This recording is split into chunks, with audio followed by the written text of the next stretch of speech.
Good morning. This morning I want to encourage you and say this. Take heart. God has seen all your good work. He's seen your heart, and He's seen what you're like. Hebrews 6:9 says this, even though we speak in this way, beloved, we're confident of better things in your case, things that belong to salvation. For God is not unjust. He will not overlook your work and the love that you've shown for His sake in serving the saints, as you still do.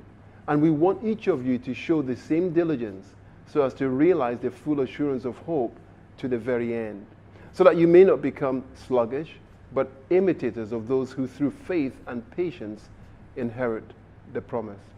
Now, what is this promise? Well, Abraham's purpose was to unite with God's purposes. His attitude was, I want to be in line with God's will for my life. And God's purpose requires a unity of the heart, mind, and, if you like, an aligning of our destiny, our actions, our behaviors, our journey with His will. Your choices essentially determine your destiny. Let's take an example of two. Let's take the example of Saul and David. So Saul was chosen as king, appointed as king.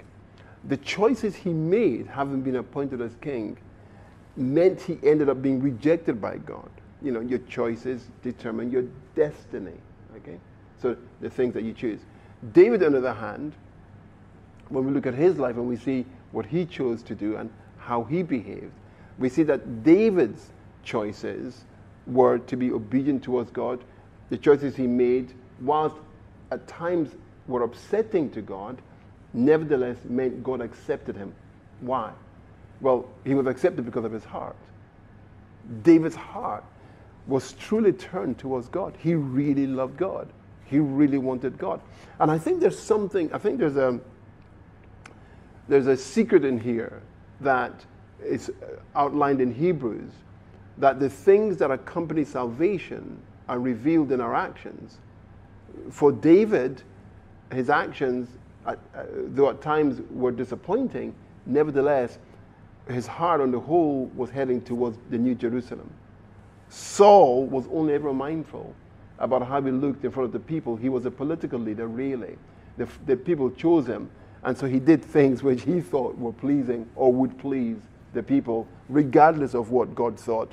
His respect for Samuel was not as great as it should have been. And so I want to encourage you today that because of your heart towards God, because of your serving of God, God has seen those things. He's seen what lies beneath, what motivates your service towards Him. He's seen what motivates your work for Him and the things that you're doing for Him. And I want to encourage you today to understand that those things are not going to be missed by God.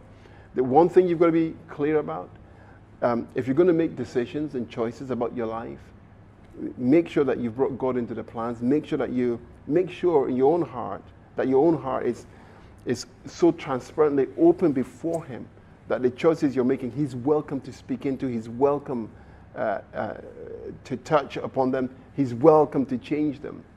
In other words, don't be hard-hearted. Don't be closed-minded. Don't make decisions that keep God out of them. Anyway, the Lord bless you. I pray you have a great day today.